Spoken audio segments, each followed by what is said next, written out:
ඔන්න ඉතින් පළමු තීරෝධ ලෙස අපට හමු වී ඇත්තේ QC නම්බර් 2 ස්ටොක් මාදිලියේ තීරෝධ රථයකි. මෙම තීරෝධ රථයේ කන්ඩිෂන් තත්ත්වය අපට දැන් ෆොටෝ මගින් නිශ්චය කිරීමට හැකි වන අතර ටෙන්ට් එක මදි බව අපට දැන් ෆොටෝ මගින් නිශ්චය කිරීමට හැකියි. මෙම තීරෝධ රථය QC නම්බර් 2 ස්ටොක් මාදිලියේ තීරෝධ රථයකි. මෙම තීරෝධ රථයේ ඩොකියුමන්ට් සියල්ල ක්ලියර් කර ඇති අතර මෙම තීරෝධ රථය දැන් පවතින්නේ කුරුණෑගල ප්‍රදේශයේ වෙන අතර මුදලින් ලක්ෂ 675 කියලා තමයි කියන්නේ. ඉතින් ඒකත් අඩු කරලා ගන්න පුළුවන් කියලා තමයි අධිකාරිය කියන්නේ. දැන් පහදින් දක්වා දුරකථන කරනකොට මේ තීරෝධ රථය අධිකාරිය කන්ටැක්ට් කරනවා.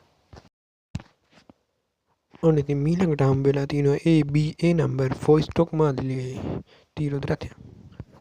මේ තීරෝධ රථය දැනට ඉතාලම තත්ත්වයේ පවතින තීරෝධ රථයක් වන අතර ඩොකියුමන්ට් සියල්ල ක්ලියර් කර ඇත. එන්ජින් අනික් කන්ඩිෂන් ඉතාලම තත්ත්වයේ පවතින මේ තීරෝධ රථය දැනට චිලව ප්‍රදේශයේ පවතින අතර අලුතෙන් පේන්ට් කර සකසා ඇති මෙම තීරෝධ රථය එන්ජින් අනික් කන්ඩිෂන් ඉතාලම තත්ත්වයේ පවතී.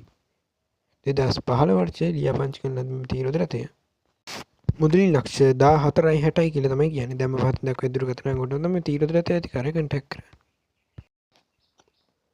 ඔන්න ඉතින් ඊළඟට හම්බ වෙලා තියෙන 203 නම්බර් 2 ස්ටොක් මාදිලියේ තීරෝධ රථය. මේ තීරෝධ රථය අලුතෙන් ටෙන්ට් එක ගසා ප්ලේන්ට් එක අලුතින් කර සකසා ඇති අතර මෙම තීරෝධ රථය හොඳම රනින් කන්ඩිෂන් තත්ත්වයක පවතින තීරෝධ රථයක් වෙයි. මේ තීරෝධ රථයේ ඩොකියුමන්ට් සියල්ල ක්ලියර් කර ඇති අතර ඔබට දැන් කන්ඩිෂන් තත්ත්වය ෆොටෝ මගින් නිරීක්ෂණය කිරීමට හැකියි.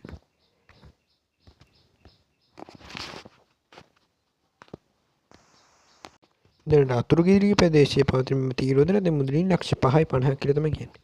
දැන් මම පහතින් දක්වා දුරකථන කොට තමයි මේ තීරෝධ රථය අධිකාරිය කන්ටැක්ට් කරා. මෙන්න කන්ඩිෂන් වාහන හොයන කට්ටිය සුපරි කන්ඩිෂන් තත්ත්වයක පවතින AAX 4 ස්ටොක් මාදිලියේ තීරෝධ රථයක් අපට හමු වී ඇත. මේ තීරෝධ රථයේ රනින් කන්ඩිෂන් එන්ජින් කන්ඩිෂන් ඉතාලම තත්ත්වයේ පවතින තීරෝධ රථයක් වන අතර ඔබට දැන් කන්ඩිෂන් තත්ත්වය ෆොටෝ මගින් නිරීක්ෂණය කිරීමට හැකියි. බැටරිය දිතා අනග තත්ත්වයේ පවතින මෙම තීරෝධ රථය මුදලින් ලක්ෂ 4ක් අතට ලබා දී රැගෙන යාමට හැක. දැන් මම පහතින් දක්වා දුරකථන කොට තමයි මේ තීරෝධ රථය අධිකාරිය කන්ටැක්ට් කරා. මෙන්න කන්ඩිෂන් වාහන වෙන තවත් කන්ඩිෂන් තත්ත්වයක පවතින තීරෝධ රථයක් හමු වී ඇත. මේ තීරෝධ රථය ඉතා හොඳ කන්ඩිෂන් තත්ත්වයක පවතින බව අයිතිකරු විසින් පවසා සිටින අතර ඔබට දැන් ෆොටෝ මගින් නිරීක්ෂණය කිරීමට හැක. එන්ජින් අනින් කන්ඩිෂන් ඉතාලම තත්ත්වයේ පවතින අතර paint condition, tent condition, tyre condition ඉතාලම තත්ත්වයේ පවතින බව ඔබට දැන් ෆොටෝ මගින් නිරීක්ෂණය කිරීමට හැක.